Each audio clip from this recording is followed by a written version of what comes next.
नमस्कार माझ्या वकील बंधूंनो व भगिनींनो. बार काउन्सिल ऑफ महाराष्ट्राचं व्हेरिफिकेशन चालू आहे आणि त्या व्हेरिफिकेशनच्या पोस्टबद्दल मला अनेक लोकांनी अप्रोच केलं आहे. याचं मुख्य कारण म्हणजे आता आमची नोटरी म्हणून नियुक्ती झाल्यावरती बऱ्याच अशा अडचणी आल्या एनओसी संदर्भात किंवा आता त्यांचा पेमेंटच्या संदर्भात बऱ्याच लोकांना जमत नाही आहे. तर त्या संदर्भात मी काही व्हिडिओज केले. तर वकील बंधू भगिनींनी मला रिक्वेस्ट केली की मॅडम तुम्ही एकदा व्हेरिफिकेशनबद्दल सुद्धा काही बोला. तर मी सगळ्यात पहिले सगळ्यांना सांगू इच्छिते की I am not the competent authority की मी तुम्हाला तुमच्या प्रॉब्लेम्सबद्दल सोल्युशन देऊ शकेन.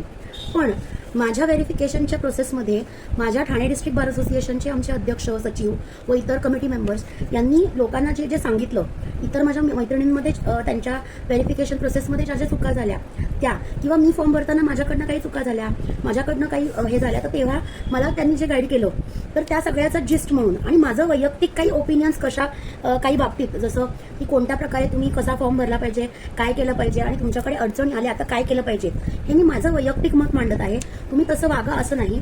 मी माझे काही अनुभव किंवा माझ्या मैत्रिणींचे अनुभव तुमच्याजवळ शेअर करते. या माझ्या अनुभवाच्या काय म्हणतात त्याला व्हिडिओमधनं त्यातनं तुमचे प्रॉब्लेम जर सॉल्व्ह झाले तर माझ्यासारखी आनंदी कोणी नसेल. हा काही स्क्रिप्टेड व्हिडिओ नाही किंवा फॉलोअर्स वाढवण्याकरता केलेलं कृत्य नाही आहे. रादर मी लिगल अवेअरनेसचे व्हिडिओज गेले 2018 पासून बनवत आहे व वेगवेगळ्या प्लॅटफॉर्म्सवरती माझे 25 लाखांहून फॉलोअर्स आहेत. मी तुम्हाला निव्वळ माझा हा व्हिडिओ पाठवते. याचा एकमेव हेतू असा आहे की व्हेरिफिकेशन प्रोसेसमध्ये तुम्हाला काही अडचणी येत असतील तर त्या अडचणी येऊ नयेत म्हणून. तर या व्हिडिओला लाईक, सबस्क्राईब आणि कमेंट्स यासाठी करा, म्हणजे त्या व्हिडिओची एंगेजमेंट वाढेल आणि म्हणजेच मॅक्सिमम महाराष्ट्रातील लोकांपर्यंत हा व्हिडिओ पोचेल. त्याकरता मी ती विनंती करत आहे. प्रत्यक्षात या व्हिडिओमधनं माझा कुठचाही असा वेगळा हेतू नाही आहे हा व्हिडिओ बनवण्याचा. हे सगळ्यांनी पहिले नोंद घ्या. इथपर्यंत तुम्हाला जर पटलं असेल तर तुम्ही पुढे व्हिडिओ बघा.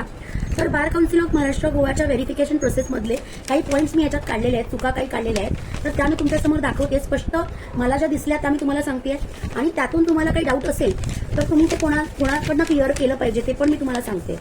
तर सुरुवातीला बार काउन्सिल ऑफ महाराष्ट्र गोवाची जी 2015 सालची जी प्रोसिजर होती ती मला तेव्हा लागू नव्हती. तेव्हा आम्हाला, कारण की मी 2014 सालची माझी सनद होती आणि 2014 सालीच मी AIB दिली. तर त्यावेळेस जेव्हा तुमची व्हेरिफिकेशन प्रोसेस चालू होती सिनियर्सची, तर तेव्हा आम्हाला तेव्हाचे जे आमच्या बारचे अध्यक्ष होते आणि जे काही होते त्यांनी आमच्याकडनं, कारण ॲक्च्युअलमध्ये 1 वर्ष पूर्ण जेमतेम झालं होतं त्या व्हेरिफिकेशन प्रोसेसच्या वेळेस, तर आमच्याकडनं तेव्हा सनद घेतली होती. त्याच्यानंतर AIBचं सर्टिफिकेट घेतलं होतं आणि आता आम्ही तेव्हा इंटर्नशिप किंवा ज्युनियरशिप कोणाकडनं करत होतो तर ते तिथे मेन्शन होतं. म्हणजे आता मला ते कागदपत्रांमध्ये काय मी एक्झॅक्टली मेन्शन केले तेही लक्षात नाही आहे. तर 2015 पासूनच्या ज्या व्हेरिफिकेशनचे तुम्ही जे काही प्रोसेस केली आहे त्याबद्दल मी काहीच बोलू शकत नाही किंवा I am not the competent authority to answer that की त्याचे तुम्ही पैसे भरलेत किंवा काय. तर तो विषय वेगळा आणि तो विषय सोडून मी आता जसं आम्हाला आमच्या जनरेशनला, ज्यांची माझी सनद 2014 नंतरची आहे, आम्ही काहीतरी दुसऱ्यांदा का तिसऱ्यांदा हे व्हेरिफिकेशनचं भरतोय, तर ते पण माझ्या एवढ्या आपल्या करिअरच्या व्यापामध्ये लक्षात नाही की मी किती वेळा दिलं.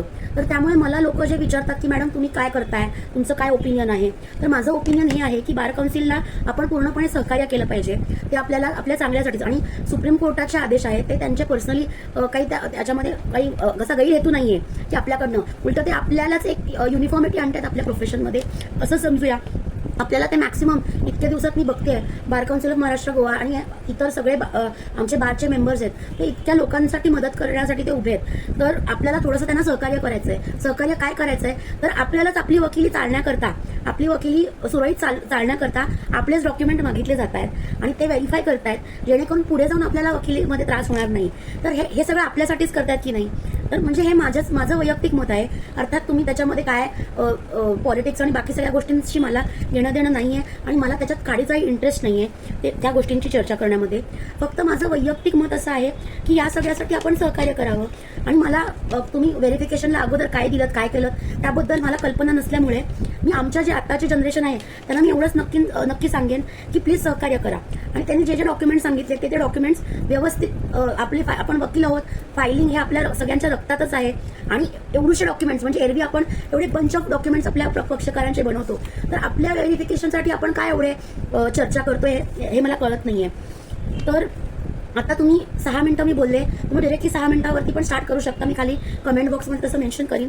तर त्याच्यामध्ये ज्या 5 केसेस द्यायच्या आहेत तर त्या साधारणपणे 2019, 20, 21, 22, 23 आणि आताची 24ला जर तुम्ही काही दाखल केलं असेल तर 24 अशा मी माझ्या सादर केलेल्या आहेत, ज्या केसेस आहेत त्याच्या संदर्भातले पेपर्स जिथे तुमचं नाव मेन्शन आहे, अशा गोष्टी.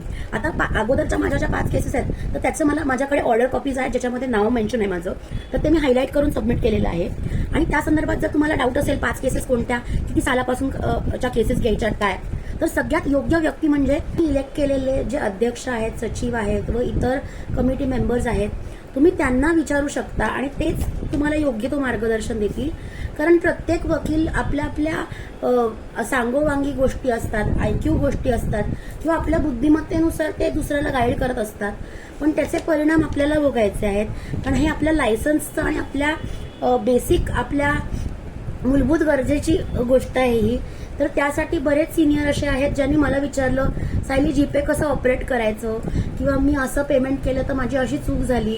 तर कुठची लाज न बाळगता तुम्ही प्रश्न विचारा, काही हरकत नाही. आणि अजिबात तुम्ही काळजी करू नका की तुम्हाला कोणी जज करेल का, किंवा यांनी मला असा प्रश्न विचारला तसा, किंवा मी याला असं कसं विचारू, मी खूप सिनियर आहे किंवा मी खूप ज्युनियर आहे. आपण सगळे वकील आहोत, आपण सगळे इक्वल आहोत. मी असा विचार करते आणि माझे सिनियर असतील त्यांचा मी मान सन्मान ठेवून या निमित्तानं ते एक्सप्लेन करते. आणि जे ज्युनियर असतील त्यांना गाईड करणं तर आपल्या सिनियर म्हणून आपलं कर्तव्यच असतं आणि त्यांनी विचारलेल्या प्रश्नांची उत्तरं आपण द्यायची असतात. तर या 5 केस संदर्भात मी असं सांगेन. आणि अनेक ज्युनियर असतात ज्यांची नावं केसमध्ये मेन्शन नसतात, तर त्यांनी क्लिअर लिहिलेलं आहे की तुम्ही काय स्वरूपाचं काम करता किंवा तुम्ही काय काम करता कोर्टामध्ये, याचं ॲफिडेव्हिट सबमिट करा. तर ॲफिडेव्हिटमधला मजकूर काय असावा किंवा काय नसावा तो तुम्ही तुमच्या सिनियरशी डिस्कस करा, किंवा तुमच्या, मी जसं बोलले, तुम्ही ज्या बारचे मेंबर आहात तर त्या बारच्या अध्यक्ष, सचिव आणि ते पण खूप सिनियर मेंबर्स असतात, त्यांच्याशी तुम्ही डिस्कस करा. त्यांच्यासारखा मित्र सध्या तुम्हाला नाहीये कोणी, कारण ते खूप सहकार्य करतात. मी आमच्या बारमध्ये मी बघते की किती सगळ्या वकिलांना मदत करतात सचिव आणि अध्यक्ष तर बाकी सगळे लोक. तर त्यांना विचारण्यास आपलं काही हे होत नाही. दुसरी महत्वाची गोष्ट म्हणजे फॉर्म सोबत 10वी 12वीचे पेपर्स, म्हणजे 10वी 12वीचे सर्टिफिकेट, मार्कशीट, ग्रॅज्युएशनची मार्कशीट्स, LLBचे मार्कशीट्स, म्हणजे तुमचे लास्ट इयरचे जे मार्कशीट्स आहेत ज्याचा तुम्ही रोल नंबर मेन्शन केलाय तो, ही मार्कशीट प्लस आपलं कॉन्व्होकेशन हे मेन्शन करणं आवश्यक आहे. मार्कशीट नंतर तुमचं बारचं ID सनद, त्याच्यानंतर तुम्ही जर AIB दिली असेल तर त्याचं सर्टिफिकेट, हे सगळं सेल्फ अटेस्टेड करून तुम्हाला द्यायचं आहे. त्याच्यानंतर ज्या 5 केसेस तुम्ही मेन्शन करणार तर त्या हायलाईट करायच्यात प्रॉपर. तुमचं नाव कुठे तिथे मेन्शन आहे ते हायलाईट करायचंय प्रॉपर आणि ते दाखवायचंय. आणि या संदर्भातील मी परत तेच सांगेन की या संदर्भात कॉम्पिटंट अधिकारी जो आहे, जर तुम्ही कुठच्या बारचे मेंबर जरी नसाल तरी तुमच्या जवळ तुम्ही जिथे प्रॅक्टिस करता तिथल्या बारच्या अध्यक्षांची त्यांची वेळ घेऊन, त्यांची भेट घेऊन त्यांना तुम्ही विचारू शकता. किंवा तुम्ही हायकोर्टात जे कॉम्पिटंट अथॉरिटीज आहेत जे त्याची माहिती देत आहेत. आता माझी एक मैत्रीण आहे, ती कुठच्याही बारची मेंबर नाहीये, तर ती हायकोर्टात गेली तिथे मुंबईला, तिथल्या ऑफिसमध्ये तिथल्या ऑफिसच्या स्टाफनी तिला खूप सहकार्य केलं आणि तिला प्रॉपर तिचा फॉर्म भरून घेतला आणि तिच्याकडनं सगळे डॉक्युमेंट्स घेतले आणि तिचं काम म्हणजे तिचं 1-1.5 तासात तिचं काम झालं असं तिने मला सांगितलं. हे तिने मला सांगितलेलं आहे, ते मी तुमच्यापर्यंत पोहोचवते. आता मला बऱ्याच जणांनी हा प्रश्न विचारला की मॅडम तुम्ही किती पैसे भरलेत, ते QR कोड आलेला आहे. बऱ्याच जणांना जीपे करता येत नाही किंवा त्या QR कोडमध्ये मी किती अमाऊंट घालायची, काय करायचं. तर माझं वैयक्तिक मत आहे आणि हे मी माझ्या स्वतःसाठी केलेलं आहे. ते तुम्ही करावं असं माझं अजिबात म्हणणं नाही. पुन्हा मी सांगते, हे तुम्ही करावं असं माझं म्हणणं नाही. कारण तुम्ही आधी किती पैसे भरले होते, आता किती पैसे भरले होते या संदर्भात मला कल्पना नाहीये, त्यामुळे मी ते बोलायचा मला अधिकार पण नाहीये. पण मी स्वतः 500 रुपये भरले कारण की मला स्मार्ट ID कार्ड आणि स्मार्ट सर्टिफिकेट हवं आहे. हा माझा वैयक्तिक निर्णय होता आणि मी ते 500 रुपये भरले. मी पुन्हा माझे हे सगळे अनुभव मांडलेले आहेत हे करताना. त्याच्यानंतर अजून बऱ्याच जणींचा असा प्रश्न आहे की माझे सगळे सर्टिफिकेट्स लग्नाच्या अगोदरच्या नावाचे आहेत आणि माझं सगळं काय म्हणतात त्याला, माझं माहेरच्या नावाचे आहेत आणि आता सासरचं नाव माझं वेगळं आहे. तर मी काय करायला पाहिजे. तर तुम्हाला जर भीती असेल की असं तुमचं रिजेक्ट होईल किंवा काय तत्सम, तर तुम्ही अगोदर पण ते दिले असणार, तेव्हाच बार असोसिएशनने तुमचं नाव चेंज केलं असेल. तर नाव चेंज करायला आपण गॅझेट करतो, आपण मॅरेज रजिस्टर करतो, तर ते सर्टिफिकेट्स त्याच्यासोबत जोडले पाहिजेत. हे तुम्हाला म्हणजे एक बेसिक वकील म्हणून तुम्हाला त्याचा सेन्स असायला पाहिजे. आणि समजा तुम्हाला कन्फ्युजन असेल, तुम्ही विचारलं तरी काही हरकत नाही. कन्फ्युजन असेल, प्रश्न विचारा. पण जे आपण आपल्या पक्षकारांना सांगतो तेच आपण पण लक्षात ठेवलं पाहिजे की आपले सगळे डॉक्युमेंट्स व्यवस्थित एकामागोमाग एक सिक्वेन्स ती लावून ते सबमिट केले पाहिजेत. आणि तुमचा फॉर्म जे सबमिट करण्यापूर्वी तुम्ही तुमच्या तिथे जिथे फॉर्म सबमिट करणार तुमच्या बार असोसिएशनमध्ये, तिथे जाऊन तिथल्या सिनियर मोस्ट पर्सनशी चौकशी करा. त्यांना विचारा की हे माझा फॉर्म बरोबर आहे का, ह्याच्यात काही चुका आहेत का.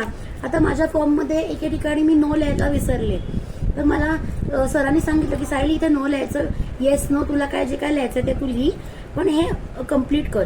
तर मला अजिबात कमीपणा नाही वाटला की मला सरांनी हे इन्स्ट्रक्ट केलं.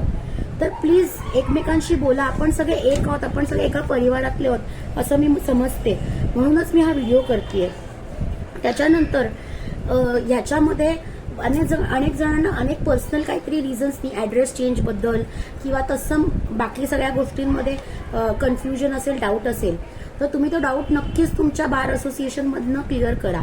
आणि जे लोक बारचे मेंबर नाही आहेत असे लोकांनी आपलं जे काही काय म्हणतात त्याला, आपले सगळे जे काही क्वेरीज असतील, आधी बार असोसिएशनचा जे फॉर्म आहे तर त्या फॉर्ममध्ये त्यांनी मेन्शन डॉक्युमेंट आहेत, ते सगळे डॉक्युमेंट्स आणि तुमचे महत्वाचे डॉक्युमेंट्स घेऊन तुम्ही एकदाच मुंबईला जा आणि एकदाच काय ते तुम्हाला कळेल की काय तुम्हाला हवंय काय नाही. मग तुम्ही ते एका दिवसात काम किंवा 2 दिवसात तुम्हाला जेवढे लागतील त्या वेळेनुसार तुमचं ते काम होऊन जाईल. त्यासाठी तुम्हाला स्वतः जावं लागेल. मी इथे घरी बसून तर मी सांगू शकत नाही की किती वेळ लागेल. माझ्या मैत्रिणीसाठी म्हणजे तिचं एका तासात काम झालं आणि तिने तो फॉर्म दिला आणि ती आली, कारण की ती कुठच्याही बारची मेंबर नाहीये, पण तिला इतर बारवाल्यांनी म्हणजे बार असोसिएशनच्या इतर मेंबर्सनी तिला खूप हेल्प केली. तसंच आपण एकमेकांना हेल्प करायला पाहिजे. आणि फक्त एवढंच सांगेन की कॉम्पिटंट अथॉरिटीनी सांगितलेल्या गोष्टीचं पालन करूनच तुम्ही ते पुढे जावं आणि तसं ते फॉर्म सबमिट करावा, जेणेकरून त्या फॉर्ममध्ये काही चुका येणार नाहीत आणि तुम्हाला कुठची अडचण येणार नाही, एवढंच सांगेन. आणि त्यातून मला जर संपर्क साधायचा असेल तर कोर्ट आवर्समध्ये मला संपर्क साधू नये. मला संध्याकाळी 6 नंतर तुम्ही फोन करा, 6 ते 9 मध्ये.